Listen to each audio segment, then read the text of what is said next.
Good morning to all of you. Welcome in Lux online video classes. Today we are going to discuss about arc heating. इस topic में हम लोग ये जानेंगे कि arc heating होता क्या है, हमारा आर्क हीटिंग कितने टाइप का होता है। तो जैसे ही आपका आर्क हीटिंग आपका टॉपिक हम लोग कंसिडर करने जा रहे हैं, तो आर्क हीटिंग कहने का मतलब क्या है कि यदि हमको जिस मटेरियल के या जिस मेटल्स को हमको मेल्ट करना है, उस मेटल को मेल्ट करने के लिए हम लोगों को सबसे पहले यहाँ पर क्या चाहिए, आर्क की जरूरत पड़ेगी। तो सबसे पहले हम इसमें ये जानेंगे कि आर्क का फॉर्मेशन होता कैसे है। ठीक है, जब भी हमको मेटल्स को मेल्ट करना होता है तो उसके लिए हमको फर्नेस की जरूरत होती है। क्योंकि हम लोग आज डिस्कस करने जा रहे हैं आर्क हीटिंग के बारे में, तो आर्क हीटिंग में जब मेटल्स को हम हीट करेंगे तो उसके लिए हमको एक फर्नेस की जरूरत पड़ेगी, जिसको हम लोग बोलेंगे आर्क फर्नेस। तो सबसे पहले हम जानते हैं कि आर्क फर्नेस होता क्या है। ठीक है, आप इतना जान जाओ कि आर्क जो फर्नेस या आर्क हीटिंग में हम लोग फेरस और नॉन फेरस जो मेटल्स को हम लोग क्या करते हैं, यहाँ पर मेल्ट करते हैं।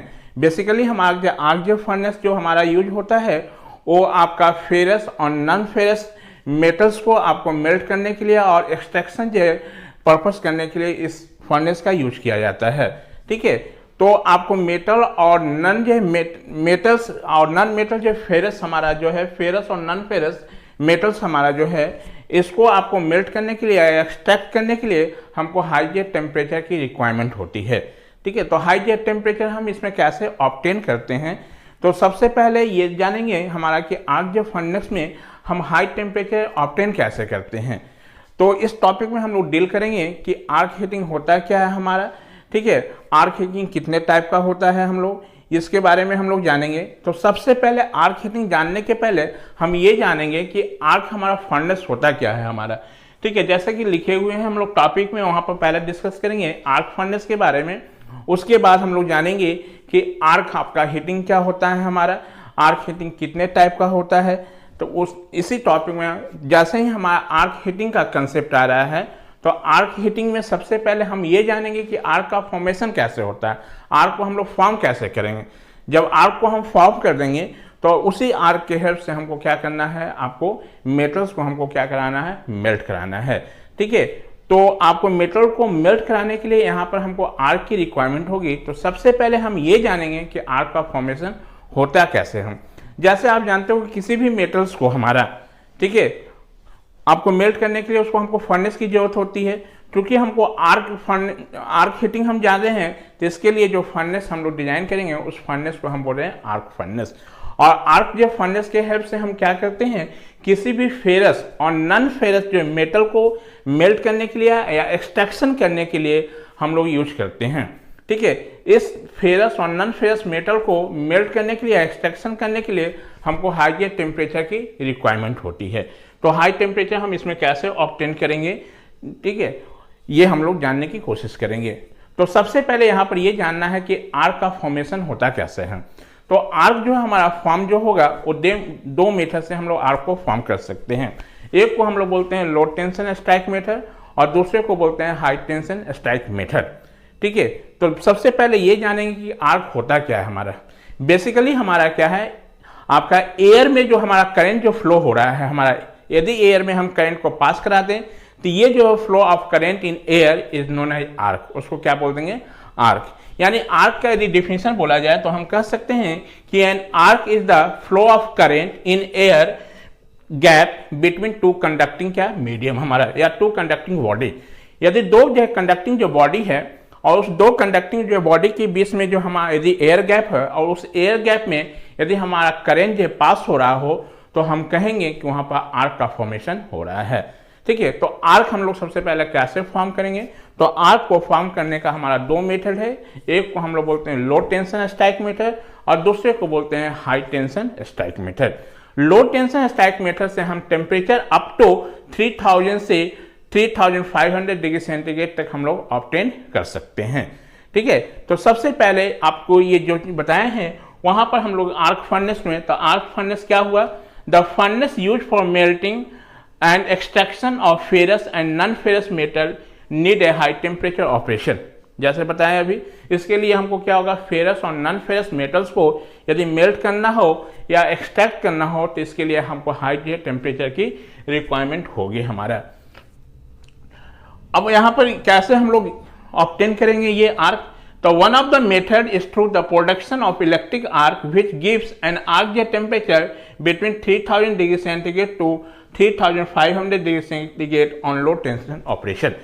यानी आपको आर्क जो हम बताएं कि आर्क को हम लोग दो मेथड से ऑब्टेन कर सकते हैं। एक को हम लोग बोलते हैं लो टेंशन स्ट्राइक मेथड और एक को बोलते हैं हाई टेंशन स्ट्राइक मेथड। लो टेंशन स्ट्राइक मेथड के हेल्प से हम जो टेम्परेचर अप टू 3000 से कितना 3500 डिग्री सेंटीग्रेड तक हम लोग ऑपरेट कर सकते हैं। आपको दो मेथड बताएंगे आर्क फॉर्म करने का। और बेसिकली आर्क है क्या हमारा? N arc is the flow of current through an air gap between the two conducting bodies. यदि हम एयर के गैप में यदि हम करंट को फ्लो करा दें, ठीक है, तो एयर गैप में जो करंट फ्लो होगा वही हमारा क्या होगा? आर्क होगा। ठीक है, उसी को हम लोग क्या बोल रहे हैं? आर्क। तो आर्क का सबसे पहले फॉर्मेशन कैसे होता है ये जानेंगे। तो किसी भी हमारा आपका फेरस और नॉन जे फेरस को मेल्ट करने के लिए जो हम लोग फर्नेस यूज करते हैं उसी को हम क्या बोलते रहे हैं यहाँ पर? Arc furnace. ठीक है, तो आर्क सबसे पहले फॉर्म कैसे होगा? तो आर्क जो है हमारा दो मेथड से फॉर्म होता है। एक को हम लोग बोलते हैं लो टेंशन स्ट्राइक मेथड और दूसरे को बोलते हैं हाई टेंशन स्ट्राइक मेथड। ठीक है, पहले यदि हम जानेंगे तो सबसे पहले हम जानेंगे किसमें? हाई टेंशन स्ट्राइक मेथड में। हाई टेंशन स्ट्राइक मेथड में होता क्या है हमारा कि हाई टेंशन स्ट्राइक मेथड में आपको जो है दो इलेक्ट्रोड है, मान लो दो इलेक्ट्रोड रख लो। ठीक है, ये दोनों इलेक्ट्रोड के बीच में यदि मान लो ये सपोज कर लो ये दो इलेक्ट्रोड है हमारा, यदि ये दोनों इलेक्ट्रोड के बीच में हमारा कुछ एयर गैप हम रखें, गैप रखें, ठीक है, और गैप रखने के बाद इस दोनों इलेक्ट्रोड के बीच में यदि हम हाई वोल्टेज अपेयर कराएं तो हाई वोल्टेज जैसे ही अपेयर कराएंगे हमारा तो ये एयर जो हमारा जो गैप है यहाँ पर एयर हमारा क्या है? मौजूद है हमारा। जैसे ही हाई वोल्टेज अप्लाई करोगे तो ये एयर जो हमारा क्या हो जाएगा? आयोनाइज होगा। आयोनाइज होने के बाद यहाँ पर क्या होगा? एक कंडक्टिंग जो पाथ हमारा क्या होगा? बन जाएगा। जब कंडक्टिंग जब पाथ हो जाएगा तो यहाँ पर हमारा क्या होगा? करंट फ्लो कर जाएगा। यही जो flow of current in air जो हुआ दैट मीन्स यहाँ पर आर्क का फॉर्मेशन हमारा ये कंटिन्यूअस जो है पाथ में आर्क का क्या होगा? फॉर्मेशन हो जाएगा। और इस मेथड में आपको आर्क फॉर्म होने के लिए हमको क्या चाहिए? हाई वोल्टेज की रिक्वायरमेंट होगी। ठीक है, तो ऐसे जो मेथड से जब हम आर्क फॉर्म करेंगे तो उसको बोलेंगे हाई टेंशन स्ट्राइक मेथड। तो हाई टेंशन स्ट्राइक मेथड में हमको करना क्या है? हमारा दो इलेक्ट्रोड है, इस दोनों इलेक्ट्रोड को हम लोग क्या आपको गैप में रखना है हमारा मिनिमम जै गैप। ठीक है, मतलब मिनिमम जै गैप आपका ऐसे बुक में पढ़ोगे तो 2 mm से 4 mm के बीच में होता है हमारा, कोई इतना मतलब मिनिमम गैप रखना है हमारा। ये मिनिमम जै गैप में हम लोग जैसे ही हाई वोल्टेज अपेयर कराएंगे तो हाई वोल्टेज अपेयर कराने पर हमारा क्या होगा? ये एयर जो हमारा गैप में मौजूद है ये एयर हमारा क्या होगा? आयोनाइज होगा। जैसे ही एयर आयोनाइज होगा तो यहाँ पर एक कंडक्टिंग जो है पाथ बन जाएगा और कंडक्टिंग पाथ होगा तो हमारा इसमें करंट क्या होगा? हमारा फ्लो हो जाएगा। ठीक है, और ये जो करंट जो फ्लो हमारा जो एयर में हुआ इसी को हम लोग क्या कर रहे हैं? आर्क बोल रहे हैं। यानी आर्क का हमारा क्या होगा? फॉर्म होगा। यदि एक बार हमारा आर्क जब फॉर्म हो गया हमारा तो इस आर्क को कंटिन्यूअस जो पाथ में आपको सर्कुलेट होने के लिए हमको जितना शुरू में हमको हाई जे मतलब वोल्टेज की जरूरत था उतने वोल्टेज की रिक्वायरमेंट नहीं होगी। क्यों? क्योंकि जब ये हमारा मतलब यहाँ पर आर्क फॉर्म हो गया तो इसके बीच में हमारा जो कंडक्टिंग जो पाथ में करंट जो फ्लो हो गया तो इसका रेजिस्टेंस का वैल्यू हमारा क्या हो गया? घट गया। जब रेजिस्टेंस का वैल्यू घट गया तो हमारा क्या होगा? वोल्टेज जो हमारा होगा जितना पहले जरूरत था उतना उसमें वोल्टेज की जरूरत नहीं होगा, वोल्टेज हमारा क्या होगा? आपको घट जाएगा। तो ऐसे जो मेथड ऑफ स्ट्राइकिंग से जो हम आर्क फॉर्म करते हैं उसको हम लोग बोलते हैं क्या? आपको हाई टेंशन स्ट्राइक मेथड। ठीक है, तो हाई टेंशन स्ट्राइक जे मेथड के लिए हमको क्या होना चाहिए कि हाई टेंशन स्ट्राइक जे मेथड में आपको क्या करेंगे? दो इलेक्ट्रोड लेंगे और दो इलेक्ट्रोड को हम क्या करेंगे? मिनिमम जो हम लोग गैप पर इसको प्लेस कर रखेंगे। ये दोनों इलेक्ट्रोड के बीच में हम गैप को मेंटेन करेंगे और गैप मेंटेन करने के बाद इसमें हमको क्या करना? हाई वोल्टेज अपेयर कराना है। तो हाई वोल्टेज अपेयर कराने के लिए आपको क्या करते हैं? यहाँ पर एक हम ट्रांसफार्मर से कनेक्ट करते हैं। तो ट्रांसफार्मर पता है आपको दो वाइंडिंग होता है, एक प्राइमरी वाइंडिंग होता है, एक क्या होता है हमारा सेकेंडरी वाइंडिंग। जैसे हाई टेंशन में स्ट्राइक मेथड को समझाने के लिए यहाँ पर एक हम डायग्राम बनाए हुए स्कीमेटिक डायग्राम देखेंगे थोड़ा सा ध्यान से। ये हमारा ट्रांसफार्मर का सिंबल है, ये प्राइमरी वाइंडिंग है, ये सेकेंडरी वाइंडिंग है। ठीक है, सेकेंडरी जो वाइंडिंग से इसका हम लोग क्या करते हैं? दो इलेक्ट्रोड को कनेक्ट किए हुए और ये दोनों इलेक्ट्रोड को के बीच में हम लोग देखो गैप मेंटेन करके रखे हैं। ठीक है, और इसका जो प्राइमरी को क्या किया है? हम सिंगल फेज एसी जो सप्लाई से इसको कनेक्ट कर दिए हैं। हम डायरेक्ट जो सिंगल फेज एसी ना देके यहाँ पर एक क्या लगा दिए हैं? रियोस्टेट लगा दिए हैं। ठीक है। अब ये ट्रांसफार्मर का यदि तुम कंस्ट्रक्शन देखोगे ध्यान से तो यहाँ पर क्या है, ये ट्रांसफार्मर जो है वो स्टेप अप ट्रांसफार्मर है, क्योंकि ये दोनों इलेक्ट्रोड के बीच में हमको जो वोल्टेज चाहिए वो क्या चाहिए, हमको हाई वोल्टेज चाहिए। तो ये दोनों इलेक्ट्रोड को हम क्या किए हैं, ट्रांसफार्मर के सेकेंडरी जो वाइंडिंग से हम लोग इसको क्या कर दिए हैं, कनेक्ट कर दिए हैं। ठीक है। और प्राइमरी जो वाइंडिंग को हम लोग क्या किए हैं, एक हम लोग एसी जो सप्लाई से कनेक्ट किए हैं। और इसको डायरेक्ट एसी सप्लाई ना देके यहाँ पर एक रियोस्टेट की हेल्प से आपको इसको सप्लाई दे रहे हैं। जैसे जैसे यहाँ पर हम इसकी वैल्यू को, इनपुट वोल्टेज को बढ़ाते जाएंगे हमारा, तो ये क्या होगा, हमारा सेकेंडरी में जो हमारा जो ट्रांसफार्मर जो होगा ये वोल्टेज को क्या करेगा, आपको स्टेप अप करके देगा हमारा, मतलब हाई वोल्टेज अपेयर करेगा। ये जब हाई वोल्टेज ये दोनों इलेक्ट्रोड के बीच में हमारा अपेयर होगा तो इसके बीच में हमारा जो एयर हमारा मौजूद है, ये एयर हमारा क्या होगा, आयनाइज हो जाएगा। और एयर आयनाइज होने के बाद में यहाँ पर एक हमारा कंडक्टिंग पाथ बन जाएगा। यहाँ पर क्या होगा, हमारा कंडक्टिंग पाथ बन जाएगा। और कंडक्टिंग जो पाथ बन जाएगा तो इसमें हमारा क्या होगा, करंट फ्लो हो जाएगा हमारा। और यही जो current of flow in air is known as arc. यहाँ पर क्या हो जाएगा, हमारा आर्क का फॉर्मेशन हो जाएगा। और ये जो हमारा जिस मेथड से हम आर्क ऑब्टेन किए, इस मेथड को हम बोलते हैं हाई टेंशन स्ट्राइक मेथड। ठीक है। जब एक बार हमारा आर्क फॉर्म हो गया तो जितना हमको at the time of starting में जितना हाई वोल्टेज जरूरत था, आर्क फॉर्म होने के बाद हमको इसका वोल्टेज उतना रिक्वायरमेंट नहीं होगा, ये वोल्टेज हमारा क्या होगा, डाउन हो जाएगा।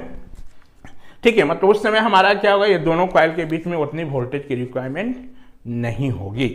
तो इस मेथड से जो हम आर्क ऑब्टेन किए, उस मेथड को हम लोग बोलते हैं हाई टेंशन स्ट्राइक मेथड। ठीक है। इसको क्या बोलते हैं, हाई टेंशन स्ट्राइक मेथड। लो टेंशन स्ट्राइक मेथड में हम लोग क्या करते हैं, प्रिंसिपल सेम है हमारा।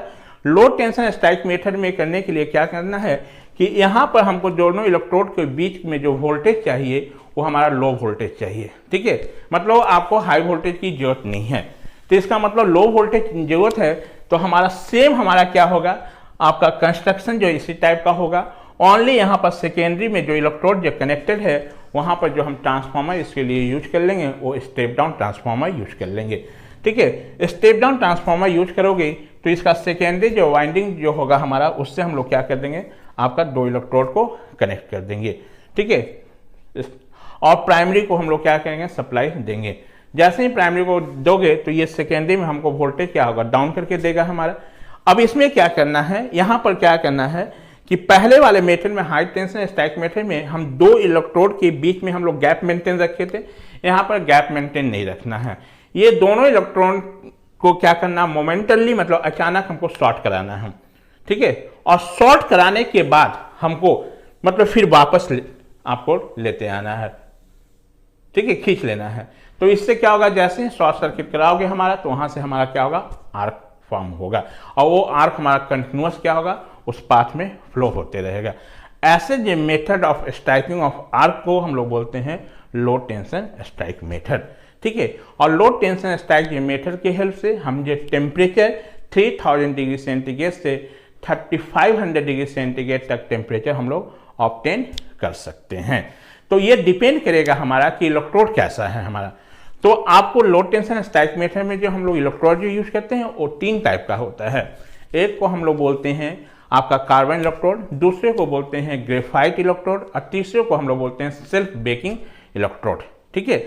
आप किसी भी इलेक्ट्रोड्स के यूज करो, जैसे मान लो कि हम जनरली जो हम लोग यूज करते हैं आइदर हम कार्बन का यूज करते हैं और नहीं तो ग्रेफाइट इलेक्ट्रोड करते हैं। यदि हम ग्रेफाइट का इलेक्ट्रोड्स का यूज करेंगे तो वहाँ पर टेम्परेचर हम 3000 डिग्री सेंटीग्रेड तक ऑब्टेन कर सकते हैं। लेकिन हम आपको कार्बन इलेक्ट्रोड का यूज करेंगे तो वहाँ हम लोग 3500 डिग्री सेंटीग्रेड तक आप टेम्परेचर को ऑब्टेन कर सकते हो। तो एज फॉर रिक्वायरमेंट हमारा जैसा हमको रिक्वायरमेंट होगा, जैसा हमारा फेरस या नॉन फेरस जो मेटल्स होगा हमारा, उसके कॉरस्पॉन्डिंग हम क्या करेंगे, आपका इलेक्ट्रोड का सिलेक्शन करेंगे। ठीक है। तो हमेशा याद रखना है आपको कि यहाँ पर इलेक्ट्रोड जो जनरली हम लोग यूज करते हैं आइदर कार्बन का इलेक्ट्रोड यूज करते हैं, नहीं तो ग्रेफाइट का इलेक्ट्रोड यूज करते हैं। यदि आप ग्रेफाइट इलेक्ट्रोड यूज कर रहे हो तो टेम्परेचर 3000 डिग्री सेंटीग्रेड तक ऑब्टेन करेंगे। यदि हम कार्बन का करेंगे तो 3500 मतलब 3500 डिग्री सेंटीग्रेड तक ऑब्टेन कर सकते हैं। अब ये दोनों जो इलेक्ट्रोड्स होगा हमारा, तो ये इलेक्ट्रोड का हमारा जो बेसिकली जो डायमीटर जो होता है 10 से लेकर 27 सेंटीमीटर तक हो सकता है। मतलब कार्बन हो या ग्रेफाइट हो तो उसका हमारा जो डायमीटर होगा, मतलब इलेक्ट्रोड का डायमीटर जो होगा वो 10 से लेकर कितना 27 सेंटीमीटर के बीच में हो सकता है हमारा। ठीक है, और यहाँ पर पता है टेम्परेचर हम लोग कितना ऑब्टेन कर सकते हैं, 3000 से आपका 3500 डिग्री सेंटीग्रेड। ये जितनी चीज़ बताएं आपको, यही आपको क्या है बोर्ड पर यहाँ पर हम लोग लिख के रखे हैं। ठीक है, अब एक बार पॉइंट को आप समझ जाएंगे, हम फिर से डिस्कस कर दे रहे हैं। अब तो इतने बताने के बाद इसी पॉइंट को हम आपको 1 बाय 1 करके डील कर देते हैं, ताकि ये नहीं समझे कि आपको किशन ने बताया कुछ और, यहाँ पर लिखा हुआ कुछ और है। ठीक है, तो सबसे पहले हम लोग आर्क हीटिंग जानने के पहले हम सबसे पहले जानेंगे कि आर्क फर्नेस होता क्या है। ठीक है, जैसे आपको बताया the furnace which is required for melting and the extraction of ferrous and non ferrous metals, ठीक है, need a high temperature operation. कहने का मतलब है कि जो फर्नेस हमारा जो मेल्टिंग पर्पस के लिए या एक्सट्रैक्शन जो पर्पस के लिए और फेरस और नॉन फेरस जो मेटल्स के लिए हमको क्या चाहिए, हाई टेम्परेचर ऑपरेशन की रिक्वायरमेंट होगी। सेकेंड में लिखे हैं one of the method is through production of electric arc which gives an arc temperature between 3000 degree centigrade to 3500 degree centigrade on low temperature operation। कहने का मतलब हुआ यहाँ कि एक हमारा मेथड है जिसके हेल्प से हम क्या कर सकते हैं, आर्क का आपको इलेक्ट्रिक आर्क हम लोग फॉर्म कर सकते हैं, प्रोड्यूस कर सकते हैं, विच गिव्स जो कि हमारा देगा टेम्परेचर कितना आपको 3000 डिग्री सेंटीग्रेड से लेके कितना 35 डिग्री सेंटीग्रेड। और ये जो हम आर्क जो फॉर्म करेंगे ये आर्क जब with the help of low temperature operation के हेल्प से फाइंड करेंगे। जैसा आपको बताया कि आर्क जो can be obtain bye 2 method, एक को हम लोग बोलते हैं लो टेंशन स्ट्राइक मेथड और एक को बोलते हैं हाई टेंशन स्ट्राइक मेथड। ठीक है, आर्क क्या था हमारा, तो आर्क के बारे में बताएं, N arc is the flow of current through an air gap between 2 conducting body. Basically arc हमारा क्या है, यदि एयर में हम करंट को फ्लो करा दें यहाँ पर, तो एयर में जो करंट हमारा फ्लो हो रहा है वही हमारा क्या है, आर्क के है हमारा। तो यहाँ पर N arc is the flow of current through an air gap between 2 conducting body. यदि 2 कंडक्टिंग जो बॉडी है और वो 2 कंडक्टिंग जो बॉडी के बीच में यदि गैप होगा हमारा, और वो गैप होगा तो वहाँ पर हमारा क्या होगा, एयर होगा, और उस एयर में यदि हम करंट फ्लो करा दें तो उस करंट को ही हम लोग क्या बोलेंगे, आर्क बोलेंगे। ठीक है, मेथड ऑफ स्ट्राइकिंग आर्क, आपको स्ट्राइकिंग आर्क को फॉर्म करने का 2 मेथड है, एक को हम लोग बोलते हैं हाई टेंशन स्ट्राइक मेथड, दूसरे को बोलते हैं क्या, लो टेंशन स्ट्राइक मेथड। ठीक है, सबसे पहले हम लोग हाई टेंशन स्ट्राइक मेथड की बात करेंगे। तो in the first method a constant gap is maintain across a pair of electrodes. आपको 2 इलेक्ट्रोड के बीच में हमको क्या करना है, एक कांस्टेंट गैप मेंटेन करना है। जैसे यहाँ पर डायग्राम में बनाए हुए हैं, थोड़ा देखिएगा, कांस्टेंट गैप मेंटेन किए हैं हमारा। ठीक है, उसके बाद क्या किए हम, ये जो इलेक्ट्रोड्स को हम लोग क्या किए हैं, यहाँ पर चूंकि हाई वोल्टेज हमको जरूरत है तो हाई वोल्टेज हम अपेयर कराने के लिए इस दोनों इलेक्ट्रोड के बीच में एक हम लोग यहाँ पर स्टेप अप ट्रांसफार्मर यूज किए हैं। जब स्टेप अप ट्रांसफार्मर यूज करोगे तो हमारा ट्रांसफार्मर में 2 वाइंडिंग होगा, एक हमारा क्या होगा, प्राइमरी वाइंडिंग होगा, एक क्या होगा, सेकेंडरी वाइंडिंग होगा। ये ट्रांसफार्मर का सेकेंडरी जो वाइंडिंग है, इसी में हम लोग क्या किए हैं, 2 इलेक्ट्रोड को कनेक्ट कर दिए हैं, और 2 इलेक्ट्रोड कनेक्ट करने के बाद हमारा उसके बीच में हम क्या है, इलेक्ट्रोड के बीच में हम मिनिमम या गैप को मेंटेन करके रखे हैं हमारा। The pair of electrodes are connected across the high tension secondary of step up transformer. Step up transformer का सेकेंडरी जो है हमारा वाइंडिंग, उससे हम लोग क्या 2 इलेक्ट्रोड को कनेक्ट करके रखे हुए हैं। ठीक है, अब इसका जो प्राइमरी है, इस प्राइमरी जो हमारा ट्रांसफार्मर का है, इस प्राइमरी को हम क्या किए हैं, एक इनपुट एसी सप्लाई दे रहे हैं, और डायरेक्ट ना करके यहाँ पर एक जो है रियोस्टेट लगाए हैं। The primary is fed with a variable AC जो voltage as shown in figure, यहाँ पर देखो फिगर में बनाए हुए हैं। ठीक है, अब क्या है, to strike an arc the primary input voltage is gradually increase. मतलब आपको आर्क को स्ट्राइक कराने के लिए हम क्या करते हैं, ये जो प्राइमरी जो वोल्टेज है, इस प्राइमरी वोल्टेज के धीरे धीरे हम लोग क्या करते हैं, बढ़ाते जाते हैं।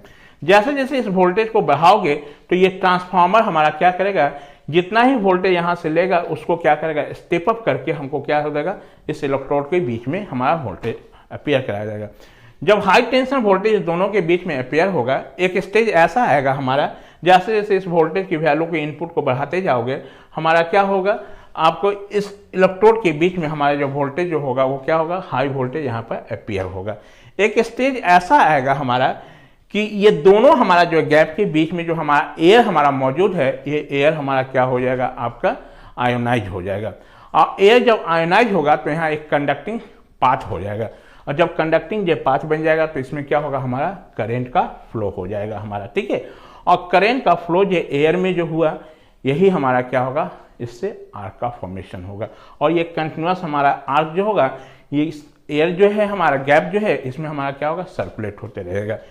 ए stage comes when the medium between two electrodes is ionise and becomes conducting, हमारा कंडक्टिंग पाथ यहाँ बन जाएगा, ठीक है। When an arc is struck between two electrode, जब आर्क हमारा दो इलेक्ट्रोड के बीच में फॉर्म हो गया, तो after the striking of an arc, जब आर्क हमारा फॉर्म होगा तो potential drop across the electrode has to be reduced from high tension to क्या, लो टेंशन। मतलब कहने का मतलब कि जितना हमको स्टार्टिंग में आपको आर्क जो फॉर्म होने करने के लिए जितना हमको हाई वोल्टेज की जरूरत थी, आर्क फॉर्म होने के बाद उतना वोल्टेज की जरूरत नहीं होगी, ये वोल्टेज का वैल्यू क्या होगा, हमारा घट जाएगा, ठीक है।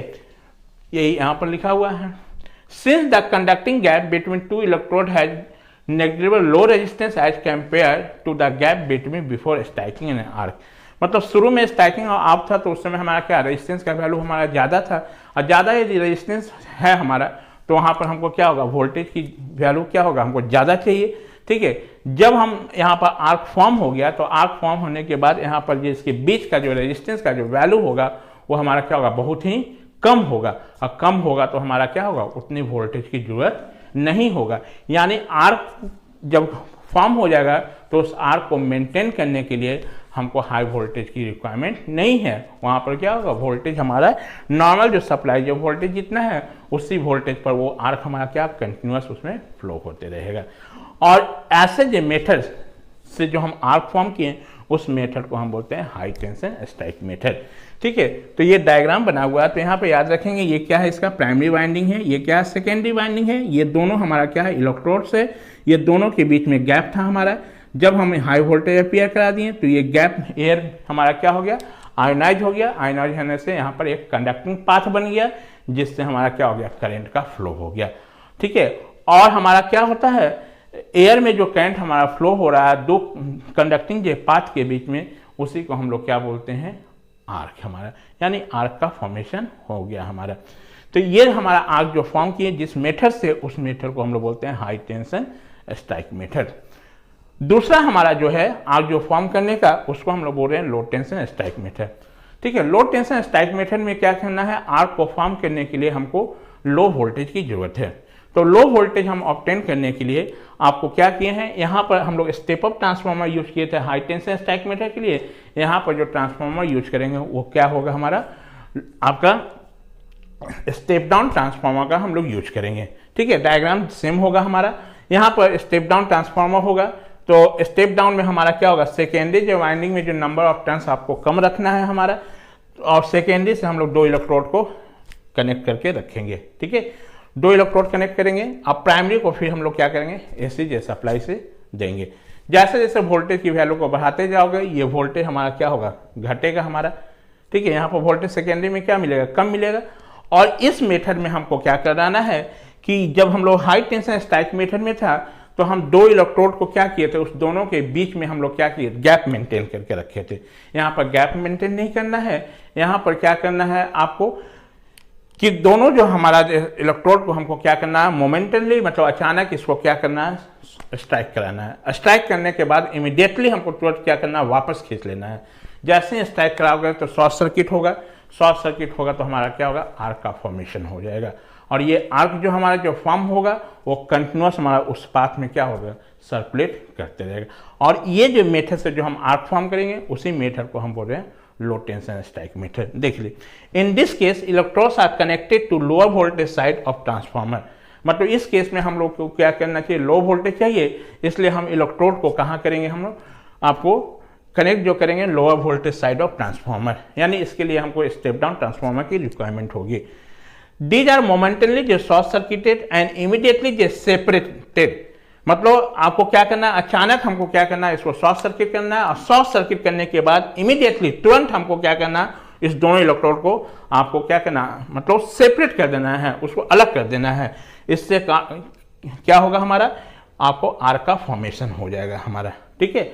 और ये जो हमारा आर्क जो फॉर्म होगा वो डिपेंड करेगा हमारा, यहाँ पर जो इलेक्ट्रोड यूज करेंगे वो 3 टाइप का इलेक्ट्रोड होता है। एक को हम लोग बोलते हैं कार्बन इलेक्ट्रोड्स, दूसरे को बोलते हैं ग्रेफाइट इलेक्ट्रोड और तीसरे को बोलते हैं सेल्फ बेकिंग इलेक्ट्रोड्स, ठीक है। और ये जो हमारा साइज जो होगा हमारा, ये चाहे कार्बन इलेक्ट्रोड है या ग्रेफाइट इलेक्ट्रोड हो, उसका हमारा जो इलेक्ट्रोड का जो डायमीटर होगा वो 10 सेंटीमीटर से लेकर कितना 27 सेंटीमीटर के बीच में होगा। और ये टेम्परेचर हमारा जो है लो टेंशन स्ट्राइक मेथड से हम लोग कितना ऑब्टेन कर सकते हैं, 3000 से कितना 3500 डिग्री सेंटीग्रेड तक। और डिपेंड करेगा हमारा कौन सा हम इलेक्ट्रोड्स यूज किए हैं। यदि हम कार्बन का इलेक्ट्रोड यूज करेंगे तो वहाँ 3500 डिग्री सेंटीग्रेड टेम्परेचर ऑब्टेन कर सकते हैं, लेकिन यदि ग्रेफाइट का करोगे तो वहाँ पर हम 3000 डिग्री सेंटीग्रेड टेम्परेचर ही ऑब्टेन कर सकते हैं। फर्दर हम लोग लो टेंशन स्ट्राइक जो मेथड में हम लोग जो फर्नेस यहाँ पर है, यहाँ पर आर्क जो फॉर्म हो गया। अब इस आर्क को फॉर्म होने के बाद हम लोग क्या है, इसमें आर्क हीटिंग में हम लोग 2 टाइप का आर्क हीटिंग के बारे में जानेंगे। एक को हम लोग बोलेंगे डायरेक्ट आर्क हीटिंग और दूसरे को बोलेंगे इनडायरेक्ट आर्क हीटिंग। तो सबसे पहले इसमें बताया गया कि आर्क हीटिंग में कि आर्क का फॉर्मेशन कैसे होगा हमारा। और पता है किसी भी मेटल्स को यदि मेल्ट करना होता है या एक्सट्रैक्ट करना होता है तो उसके लिए हम लोग फर्नेस की जरूरत पड़ती है। क्योंकि हम लोग आर्क हीटिंग पढ़ने जा रहे हैं, इसलिए यहाँ पर जो फर्नेस यूज करेंगे उसको क्या बोल देंगे हम लोग, आर्क फर्नेस। तो यहाँ से जो ऑब्जेक्टिव क्वेश्चन 2 इंपॉर्टेंट बनता है कि सबसे पहले ये कि आर्क हीटिंग हमारा या आर्क जो फर्नेस हमारा किसके लिए यूज किया जाता है। तो आर्क फर्नेस का हम यूज बेसिकली किसके लिए, फेरस और नॉन फेरस मेटल्स को मेल्ट करने के लिए या एक्सट्रैक्शन करने के लिए हम लोग यूज करते हैं। तो फेरस और नॉन फेरस मेटल्स को मेल्ट करने के लिए या एक्सट्रैक्शन करने के लिए हाई टेम्परेचर ऑपरेशन की रिक्वायरमेंट होती है, ठीक है। और हाई टेम्परेचर जो हम लोग टेम्परेचर ऑब्टेन कर सकते हैं जिस मेथड से, उस मेथड को हम लोग बोलते हैं लो टेंशन स्ट्राइक मेथड। और लो टेंशन स्ट्राइक मेथड से हम लोग टेम्परेचर 3000 डिग्री सेंटीग्रेड से 3500 डिग्री सेंटीग्रेड तक ऑब्टेन कर सकते हैं। वो डिपेंड करेगा हमारा इलेक्ट्रोड कैसा है। तो इलेक्ट्रोड ये बेसिकली 3 टाइप का होता है लो टेंशन स्ट्राइक मेथड में। एक को हम लोग बोलते हैं कार्बन इलेक्ट्रोड, दूसरे को बोलते हैं ग्रेफाइट इलेक्ट्रोड और तीसरे को बोलते हैं self baking. Self baking electrode का बहुत ही कम यूज किया जाता है हमारा, ठीक है। हम लोग जो यूज करते हैं यही 2 इलेक्ट्रोड का यूज करते हैं, आइदर आपका कार्बन का और नहीं तो किसका हम लोग करते हैं आपका ग्रेफाइट का। यदि कार्बन इलेक्ट्रोड का करोगे तो वहाँ पर टेम्परेचर हम 3500 डिग्री सेंटीग्रेड तक ऑब्टेन कर सकते हैं। यदि आप ग्रेफाइट का करोगे तो 3000 डिग्री सेंटीग्रेड तक ऑब्टेन कर सकते हैं, ठीक है। इसके बाद हम लोग पढ़ेंगे कि आपका आर्क हीटिंग कितने टाइप का होता है, ठीक है। तो आर्क जो हीटिंग या आर्क जो फर्नेस बोलो तो 2 टाइप का होगा। एक को हम लोग बोलेंगे डायरेक्ट आर्क फर्नेस बोल दो या डायरेक्ट आर्क हीटिंग बोलो, और दूसरे को बोलेंगे इनडायरेक्ट आर्क हीटिंग। अब तो यहाँ से समझ में आ गया होगा कि आर्क का फॉर्मेशन कैसे होगा, ठीक है। तो हम लोग कॉमनली जो यूज करते हैं आर्क फॉर्म करने के लिए वो हम लोग कौन सा, लो टेंशन स्ट्राइक मेथड को यूज करते हैं। क्योंकि हाई टेंशन स्ट्राइक मेथड से हाई वोल्टेज की जरूरत होती है, इसलिए हमारा क्या होता है कॉस्ट उसका बढ़ जाता है, इसलिए उस मेथड को हम लोग अडेप्ट नहीं करते हैं आर्क को फॉर्म करने के लिए। आर्क को फॉर्म करने के लिए जो हम मेथड यूज करते हैं वो कौन सा, लो टेंशन स्ट्राइक मेथड, ठीक है। ये इसके बाद हम लोग आते हैं टाइप्स ऑफ आर्क हीटिंग के बारे में। पहले इतना आप लोग नोट डाउन कर लें। अब हम लोग टाइप्स ऑफ आर्क फर्नेस के बारे में जानेंगे, ठीक है। इससे पहले हम लोग ये जान चुके कि आर्क फर्नेस होता है क्या, हमारा आर्क हमारा कैसे जो प्रोड्यूस होता है ये हम लोग जान चुके हैं। अब आपको टाइप्स ऑफ आर्क फर्नेस के बारे में जानेंगे।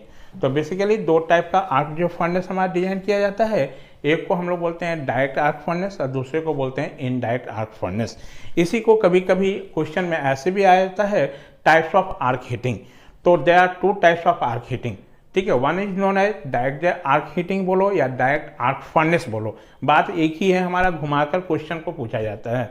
तो 2 टाइप का फर्नेस बोलो या 2 टाइप का आर्क हीटिंग होगा। एक को डायरेक्ट आर्क हीटिंग बोलेंगे, दूसरे को बोलेंगे इनडायरेक्ट आर्क हीटिंग या इनडायरेक्ट आर्क फर्नेस, ठीक है। सबसे पहले हम समझेंगे कि डायरेक्ट आर्क फर्नेस होता क्या है या डायरेक्ट आर्क हीटिंग होता क्या है हमारा। जैसे नाम से ही आपको पता चल रहा है कि डायरेक्ट आर्क फर्नेस या डायरेक्ट आर्क हीटिंग मतलब कहने का मतलब कि जिस मटेरियल को हमको मेल्ट करना है या जिसको हमको हीट करना है उसमें हम जो क्या करेंगे, करंट को डायरेक्टली हमका उसमें फ्लो करा देंगे। ठीक है, यानी करंट को हमको फ्लो कराना है कहाँ पर, जो चार्ज पार्टिकल है उसमें करंट फ्लो कराना है। इसका मतलब जो होगा कि वो चार्ज जो होगा हमारा डायरेक्ट जो कांटेक्ट विथ आर्क होगा हमारा, मतलब चार्ज का कांटेक्ट जो होना चाहिए वो आर्क के साथ होना चाहिए डायरेक्टली। ठीक है, तो ऐसे जो मेथड ऑफ हीटिंग को ही हम लोग बोलेंगे क्या, डायरेक्ट आर्क हीटिंग। सबसे पहले आप समझ लो डायरेक्ट आर्क हीटिंग में हम लोग कैसे इस मेटल को हम लोग मेल्ट करते हैं। तो इसके लिए सबसे पहले एक हम लोग क्या करते हैं, फर्नेस डिजाइन करते हैं। ये फर्नेस जो बेसिकली हमारा क्या होता है, श्रमिक मटेरियल्स का बना होता है। श्रमिक मटेरियल कहने का मतलब कि वो बालू है, सीमेंट का है और ये सब संगमरमर पत्थर वगैरह का मिक्सर करके हम लोग क्या करते हैं, एक आपको शेप बना देते हैं। यहाँ पर जो देख रहे हो हमारा ये सिलेंडर का जो शेप आप जो देख रहे हो ये हमारा क्या है, एक फर्नेस है। फर्नेस बनाने के बाद इसमें हम लोग आउटर से आपको मेटल से इसको क्या करते हैं, केसिंग कर जाते हैं ताकि इसका मैकेनिकल स्ट्रेंथ हमारा क्या होगा, बढ़ जाए हमारा। ठीक है, बढ़ाने के बाद इसके जो रूफ पर हम लोग 2 होल आपको क्या करते हैं, आपको प्रोजेक्ट कर देते हैं, 2 होल छोड़ देते हैं। ठीक है, मान लो कि सपोज कर लो हम जैसे कि हम लोग डायरेक्ट आर्क जो फर्नेस पढ़ने जा रहे हैं, यदि मान लो हम सिंगल आपका फेज आर्क फर्नेस यदि होगा हमारा, तो उस केस में हम लोग यहाँ पर 2 इलेक्ट्रोड्स का यूज करेंगे। ठीक है, यदि हम 3 फेज फर्नेस का डिजाइन करेंगे तो वहाँ पर हम लोग को 3 इलेक्ट्रोड की रिक्वायरमेंट होगी। तो यहाँ पर हम सिंगल फेज फर्नेस का डायग्राम आपको बनाए हुए हैं, वो भी सिंगल फेज कौन सा है, हमारा डायरेक्ट आर्क फर्नेस है। Single phase direct arc furnace के केस में हमारा क्या होगा, हमको 2 इलेक्ट्रोड की रिक्वायरमेंट होगी। ये 2 इलेक्ट्रोड हम लोग क्या करेंगे, आपका इसका जो फर्नेस है, इसका जो रूफ है हमारा, उससे हम वर्टिकली इसमें क्या कर देंगे, आपको चार्ज में प्रोजेक्ट करवा देंगे। देखो यहाँ पर क्या है, यहाँ पर ये चार्ज पार्टिकल इस पर रखा हुआ है जिसको हमको क्या कराना है, मेल्ट कराना है। ठीक है, इस चार्ज पार्टिकल में हम 2 इलेक्ट्रोड को क्या किए हैं, आपका वर्टिकली हम क्या कर दिए हैं, इसके जो आपका ये हमारा जो फर्नेस है इसके रूप से क्या किए हैं, ये 2 इलेक्ट्रोड को हम वर्टिकली हम क्या किए हैं, इसको प्रोजेक्ट करा दिए हैं। वो कहाँ पर रखे हैं, चार्ज में प्रोजेक्ट करा दिए हैं। ठीक है, जब चार्ज में प्रोजेक्ट कराओगे तो ये हमारा क्या होगा, यहाँ पर 2 जो इलेक्ट्रोड्स है हमारा वो, और ये चार्ज हमारा ये भी हमारा क्या है, एक इलेक्ट्रोड की तरह ट्रीट करेगा हमारा। ठीक है, जैसे ही हम लोग इसको क्या कर लेंगे, लो टेंशन स्टैक मेथड से आर्क का फॉर्म कर लेंगे, तो जैसे ही इनपुट जब सप्लाई देंगे तो हमारा यहाँ पर क्या होगा, ये आपका जो हमारा ये इलेक्ट्रोड है, ये इलेक्ट्रोड को मोमेंटली हम क्या करेंगे, स्ट्राइक कराएंगे। तो स्ट्राइक कराने पर यहाँ पर क्या होगा, चार्ज हमारा फ्लो हो जाएगा। और ये चार्ज हमारा डायरेक्टली जो होगा वो किसके कांटेक्ट में है, हमारा देख रहे हो आपका ये चार्ज हमारा डायरेक्टली जो किसमें हमारा यहाँ जो आर्क जो हमारा फॉर्म होगा वो डायरेक्टली हमारा किसके कांटेक्ट में है, चार्ज के कांटेक्ट में। इसका मतलब है कि करंट यहाँ जो फ्लो हो रहा है डायरेक्टली वो कहाँ फ्लो हो रहा है, हमारा चार्ज में हो रहा है। यदि ऐसे हमारा यदि करंट को डायरेक्टली हम चार्ज में फ्लो करा दें तो ऐसे जो मेथड ऑफ हीटिंग को ही हम लोग क्या बोल रहे हैं, डायरेक्ट आर्क फर्नेस, उसको क्या बोलते हैं, डायरेक्ट आर्क फर्नेस। अब क्या होगा, यहाँ पर करंट जो हमारा जो फ्लो हो रहा है वो कहाँ, चार्ज में आपको क्या डायरेक्टली फ्लो हो रहा है। इससे हमारा हीट जो डेवलप होगा हमारा, वो चार्ज आपका हीट क्या होगा, आपको स्वयं आपका डेवलप करेगा। ठीक है, इसमें आपका हीट जो है ट्रांसफर होने के लिए किसी अनदर मोड की नहीं, ये डायरेक्टली चार्ज जो है हीट डेवलप करेगा इट्स सेल्फ हमारा। ठीक है, यानी यहाँ पर क्या होगा, हमारा हीट हमारा डेवलप हो गया। जैसे हीट डेवलप होगा तो यहाँ पर हमारा क्या होगा, मेटल्स आपका क्या होगा, मेल्ट होना स्टार्ट होगा। क्योंकि यहाँ पर करंट हमारा डायरेक्टली हमारा चार्ज में फ्लो हो रहा है, जिसके चलते यहाँ पर क्या होगा, हमारा इलेक्ट्रोमैग्नेटिक फील्ड आपका सेटअप होगा। और इलेक्ट्रोमैग्नेटिक फील्ड आपका सेटअप होने से यहाँ पर क्या होगा, स्टायरिंग एक्शन भी प्रोड्यूस होगा। ठीक है, स्टायरिंग एक्शन कहने का मतलब यहाँ पर क्या है हमारा, कि जैसे कि मान लो ये मेटल्स है हमारा, यहाँ पर कॉन्टेक्ट हमारा है तो करंट हमारा जब फ्लो होगा तो यहाँ पर अपर ये सरफेस पे यहाँ पर क्या होगा, में ज़्यादा हीट डेवलप होगा। मान लो कि ये जो हमारा चार्ज पार्टिकल जो है हमारा वो सॉलिड के रूप में है, तो सॉलिड के रूप में होगा तो कभी कभी तुम देखते हो कि जैसे कोयला वगैरह को जलाते हो तो जहाँ हीट ज़्यादा डेवलप होता है वहाँ पर कोयला अच्छी तरह से पक जाता है, और नीचे वाला कभी कभी थोड़ा कोयला क्या होता है, कच्चा भी रह जाता है। सेम प्रोसेस यहाँ पर भी है, जैसे हमारा होगा सरफेस में तो करंट डायरेक्ट इसमें चूंकि फ्लो हो रहा है तो इसमें क्या होगा, इलेक्ट्रोमैग्नेटिक फील्ड सेटअप होगा, जिससे स्टायरिंग एक्शन भी प्रोड्यूस हो जाएगा हमारा। ठीक है, और यहाँ पर चूंकि हमारा इसका इसका पावर के फैक्टर का जो वैल्यू होगा वो 0.8 आपका लैगिंग होगा, 0 पॉइंट कितना होगा हमारा 8 लैगिंग होगा हमारा, ठीक है। और पावर इसका ये जो हम लोग फर्नेस डिजाइन किए हैं, ये फर्नेस का डिजाइन हम लोग आपका इसका जो साइज जो हो सकता है वो 5 से 10 टन तक का भी कर सकते हैं, या इसके साइज को हम बढ़ा भी सकते हैं एज फॉर रिक्वायरमेंट या कैपेसिटी के अनुसार। वो 50 से लेके 100 टन तक भी इस फर्नेस का हम लोग डिजाइन कर सकते हैं। और पावर जो फैक्टर जो होगा हमारा वो 1 टन के लिए हमारा 0.8 लैगिंग होगा हमारा, ठीक है। और पावर हमारा जो कंजम्पशन होगा, हमारा पावर जो कंज्यूम होगा या पावर जो रिक्वायर्ड होगा 1 टन के लिए वो 200 किलो वाट, ठीक है। और आपका इसमें जो एनर्जी जो कंज्यूम होगा फॉर 1 टन के लिए 1000 किलोवाट पर आवर। ये सारे चीज़ जो बोले हैं ये आपका ऑब्जेक्टिव में पूछा जाता है कि आपको डायरेक्ट आग जो फर्नेस में 1 टन आपको पावर 1 टन, ठीक है, चार्ज को मेल्ट करने के लिए कितने पावर की रिक्वायरमेंट होगी। तो 1 टन को मेल्ट करने के लिए पावर का रिक्वायरमेंट कितना होगा 200 किलोवाट, और एनर्जी कितना कंज्यूम होगा 1000 किलोवाट आपका our, 1000 kilowatt hour per ton 1 ton के लिए, ठीक है। तो ये सारे चीज, और पावर फैक्टर कितना है 0.8 लैगिंग। यानी कहने का मतलब कि यदि हम मटेरियल को ऐसे जो मेल्ट करें, यदि हमारा डायरेक्ट आर्क फर्नेस में यानी जिस मटेरियल को हमको मेल्ट करना है, यदि उसमें हम डायरेक्टली हम चार्ज को क्या कर दें फ्लो करा दें, मतलब चार्ज का कांटेक्ट हमारा किसके साथ हो, आर्क का कांटेक्ट या डायरेक्टली किसके साथ हो, चार्ज के साथ हो, तो ऐसे जो मेथड को ही हम लोग बोलते हैं डायरेक्ट आर्क फर्नेस, ठीक है। जैसे कि यहाँ पर ये डायग्राम भी बना हुआ है, तो डायग्राम से आपको हेल्प से आप समझ सकते हैं कि आप डायग्राम जो बना हुआ है ये क्या है। सबसे पहले ये जो देख रहे हो ये हमारा एक क्या है फर्नेस यूज किया है, ठीक है। ये फर्नेस ये बेसिकली आपका श्रमिक मटेरियल्स का बना होता है, मतलब बालू है, आपका पत्थर है, हमारा सीमेंट का मिक्सर करके इसको आप एक हम लोग सिलेंडर का शेप दे देते हैं। शेप करने के बाद हम लोग क्या करते हैं, इसके आउटर में एक मेटल से इसको केसिंग कर देते हैं ताकि ये इसका मैकेनिकल स्ट्रेंथ हमारा बढ़ जाए। और इसका जो ये देख रहे हो ऊपर वाले पोर्शन इसको रूफ बोले जाते हैं। इस रूफ में हम लोग 2 होल कर लेते हैं, ठीक है, ताकि इलेक्ट्रोड को प्रोजेक्ट कर सके। यदि हम सिंगल फेज फर्नेस की आर्क फर्नेस की बात करें तो सिंगल फेज आर्क जो फर्नेस के लिए हमको 2 इलेक्ट्रोड की जरूरत होगी। ये दोनों इलेक्ट्रोड को हम लोग क्या करेंगे, इसका जो हमारा फर्नेस है इसके रूफ से हम क्या करेंगे, इसको प्रोजेक्ट कर लेंगे। देखो यहाँ प्रोजेक्ट किए हुए हैं, इसको प्लेस किए हुए हैं, कहाँ पर हम चार्ज में किए हुए हैं, ठीक है।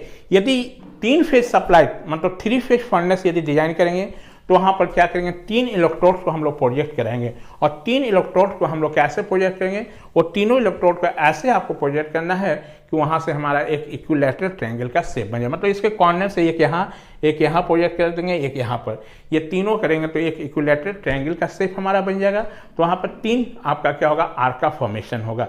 लेकिन यहाँ पर आपका डायरेक्ट है आर्क सिंगल फेज के केस में हम 2 इलेक्ट्रोड को प्रोड्यूस कर रहे हैं, ठीक है। जैसे 2 इलेक्ट्रोड को प्रोड्यूस करेंगे हमारा, यहाँ पर आर्क हमारा जो फॉर्म होगा वो आर्क हमारा डायरेक्टली किसके कांटेक्ट में है, चार्ज के कांटेक्ट में है। यानी यहाँ पर चार्ज जो हमारा जो है वो हीट आपका क्या हो रहा है, इट सेल्फ डेवलप हो रहा है, क्योंकि इसमें जो हमारा चार्ज जो हो रहा है वो डायरेक्टली किसके कांटेक्ट में है, आर्क के कांटेक्ट में है। तो ऐसे मेथड को ही हम लोग बोलते हैं क्या, डायरेक्ट आर्क फर्नेस, ठीक है। डायरेक्ट आर्क फर्नेस में कुछ आपको बताएं कि जैसे डायरेक्ट आर्क जो फर्नेस में पावर जो फैक्टर का वैल्यू कितना होना चाहिए 0.8 आपको लैगिंग बताएं। पावर कंज्यूम 1 टन के लिए कितना होना चाहिए, तो 1 टन के लिए पावर कंजम्पशन का वैल्यू कितना बताएं 200 किलोवाट। हमारा एनर्जी कितना कंज्यूम होना चाहिए 1 टन के लिए, तो 1000 किलोवाट आपका आवर पर टन है हमारा, ठीक है। इसके लिए इसका जो है हमारा ये फर्नेस का साइज कितना होना चाहिए, तो फर्नेस का साइज आपको 5 to 10 टन्स, और एज फॉर रिक्वायरमेंट इस फर्नेस का हम लोग इसकी कैपेसिटी को बढ़ा भी सकते हैं, जो 50 से लेके कितना 100 टन्स तक हो सकता है। बेसिकली इसका यूज कहाँ पर किया जाता है, तो इसका यूज हमारा जो है प्रोडक्शन ऑफ स्टील के लिए किया जाता है, ठीक है। और ये it is also use for melting and refining, melting और रिफाइनिंग पर्पज के लिए भी यूज किया जाता है। लेकिन ड्यू टू हाईएस्ट जो कॉस्ट के चलते it is use in refining जो पर्पज, नॉट फॉर मेल्टिंग जो पर्पज, ठीक है। मतलब हाई कॉस्ट इसका ज़्यादा होने के चलते इसको हम लोग यूज कहाँ करते हैं, आपको रिफाइनिंग में करते हैं, ना कि हम लोग मेल्टिंग में करते हैं। ये चीज़ जो बताए हैं आपको, यही चीज़ यहाँ पर हम लोग पॉइंट करके आपको लिखे हुए हैं, ठीक है। जितनी चीज़ हम बताए हैं उसको थोड़ा सा आप ध्यान से सुनेंगे, 1 by 1 करके पॉइंट को हम आपको डिस्कस करते रहे। पहले लिखे हैं कि in this type of furnace arc is form between two electrodes and the charge in such A way that electric current passes through the body of the charge. इसमें आपको ये बोले हैं कि इस टाइप फर्नेस में हम लोग क्या आर्क का जो फॉर्मेशन करते हैं, वो आर्क जो फॉर्म करते हैं दो इलेक्ट्रोड और कहाँ पर हम लोग करते हैं, चार्ज के बीच में, ताकि हमारा जो है इलेक्ट्रिक करंट डायरेक्टली हमारा कहाँ फ्लो हो जाए, हमारा मतलब आर्क जो डायरेक्टली किसके कांटेक्ट में हो जाए, हमारे चार्ज में। और आर्क बेसिकली क्या है, आर्क हमारा जो flow of current in the कहाँ, हमारा एयर जो गैप, एयर गैप में जो हमारा करंट फ्लो हो रहा है वही। और लो टेंशन स्ट्राइक मेथड से यहाँ पर हम लोग चार्ज को फॉर्म कर दिए। चार्ज तो बेसिकली यहाँ पर दो इलेक्ट्रोड जो है हमारा है, और ये जो चार्ज जो है हमारा ये भी एज ए इलेक्ट्रोड की तरह ट्रीट कर रहा है। दोनों को मोमेंटली स्ट्राइक कराएंगे तो चार्ज हमारा फॉर्म होगा, और चार्ज डायरेक्टली किसके कांटेक्ट में है, हमारा आर्क के कांटेक्ट में है। ठीक है, तो इसका मतलब हमारा जो आर्क जो होगा वो डायरेक्टली कहाँ है, चार्ज के कांटेक्ट में है। तो इस मेथड में यहाँ पे यही लिखा गया कि in this type of furnace, इस टाइप के फर्नेस में आर्क इज फॉर्म, आर्क को हम लोग क्या करते हैं, फॉर्म करते हैं, मतलब बिटवीन द टू इलेक्ट्रोड, दो इलेक्ट्रोड और चार्ज में, दो इलेक्ट्रोड्स और कहाँ पर आर्क को फॉर्म कर रहे हैं, चार्ज में, डायरेक्टली हमारा जो करंट जो फ्लो हो सके किसमें, हमारे चार्ज में। ठीक है, in direct arc furnace the arc is direct in contact with the charge and heat is produced by the flow of arc through the charge itself. यानी इसमें हमारा क्या हो रहा है, आर्क जो डायरेक्टली कॉन्टेक्ट है किसकी में, चार्ज में, इसलिए चार्ज यहाँ पर जो हीट हमारा डेवलप करेगा वो इटसेल्फ करेगा। यहाँ पर चार्ज को हीट डेवलप करने के लिए कोई हमारा अनदर मोड्स की जरूरत नहीं होगी। जैसे आपको बताया था कि heat can be transfer by 3 modes either conduction, radiation और कन्वेक्शन। यहाँ पर हीट को आपको ट्रांसफर करने के लिए ये आपको मोड की रिक्वायरमेंट नहीं होगी, ये चार्ज हमारा हीट क्या होगा, स्वयं डेवलप करेगा, इससेल्फ डेवलप करेगा। ठीक है, और यहाँ पर जो हीट जो डेवलप होगा वो क्या होगा, क्योंकि डायरेक्टली हमारा करंट चार्ज के कांटेक्ट में है, तो यहाँ पर हीट जो प्रोड्यूस होगा वो हीट ज़्यादा हमारा डेवलप होगा। ठीक है, the charge can be heated to the highest temperature, highest temperature तक हमारा होगा। In case of single phase arc furnace, single phase arc furnace के केस में हमको दो इलेक्ट्रोड्स की जरूरत पड़ेगी। Two electrodes are taken vertically downward through the roof of the furnace. मतलब ये जो हमारा सिंगल फेज आर्क फर्नेस की बात करें तो सिंगल फेज आर्क फर्नेस के केस में हमको दो इलेक्ट्रोड्स की जरूरत पड़ेगा, जो कि दो इलेक्ट्रोड्स को हम लोग क्या करेंगे, ये जो हमारा फर्नेस है इसके रूफ से हम क्या डाउनवर्ड हमारा क्या होगा, वर्टिकली इसको प्रोजेक्ट कराएंगे, taken vertically downward through the roof of the furnace to the surface of the electrode. कहाँ पर, हमारा इस सरफेस ऑफ इलेक्ट्रोड पर हम लोग इसको क्या कर देंगे, प्रोजेक्ट करा देंगे। ठीक है, of electrodes. And in case of 3 phase arc furnace, यदि 3 फेज आर्क फर्नेस की बात करें तो यहाँ पर 3 इलेक्ट्रोड्स हमको क्या करना पड़ेगा, आपको पुट करना पड़ेगा, 3 इलेक्ट्रोड्स की जरूरत पड़ेगी। ठीक है, 3 electrodes are put at the corner of an equilateral triangle. मतलब वो जो हमारा फर्नेस है इसके कॉर्नर पर हमारा, और तीनों इलेक्ट्रोड जो हमारा उसका जो शेप होगा वो जस्ट लाइक टू क्या होगा, equilateral triangle through the roof of the 3 arc का, मतलब यहाँ पर से क्या, जब 3 इलेक्ट्रोड्स होगा तो 3 आर्क का फॉर्मेशन होगा। ठीक है, इसके बाद बताया the current J passing through the charge develop electromagnetic field and necessary steering action it automatically obtain bye it. यदि हमारा जो है, चूंकि यहाँ पर करंट जो हमारा तो डायरेक्टली तो फ्लो हो नहीं रहा है, करंट को तो पास नहीं कर रहे हैं, ये करंट हमारा कहाँ है, हमारा एयर में हमारा है, तो उसी ऐसा जो करंट जो एयर में पास कराएं उसको हम लोग क्या बोलते हैं, आपको आर्क फॉर्म। तो ये जो करंट हमारा जो फ्लो हो रहा है डायरेक्टली हमारा चार्ज में जो हो रहा है, इसके चलते यहाँ पर इलेक्ट्रोमैग्नेटिक फील्ड हमारा क्या होगा, सेटअप होगा, जिससे स्टायरिंग एक्शन हमारा प्रोड्यूस होगा, ये ऑटोमेटिकली हमारा ऑब्टेन होगा। लेकिन आपका जो बेटर यूनिफॉर्म हीटिंग के लिए आपका क्या होना चाहिए, स्टायरिंग एक्शन प्रोड्यूस नहीं होना चाहिए, ये इसका डिमेरिट्स है। इस डिमेरिट्स को हम लोग फिर कैसे ओवरकम करेंगे, तो इसी डिमेरिट्स को ओवरकम करने के लिए फिर हम लोग इनडायरेक्ट आर्क फर्नेस के बारे में जानते हैं। It is commonly use for the production of steel. ये जनरली किसके लिए होता है, हमारा स्टील के प्रोडक्शन के लिए होता है।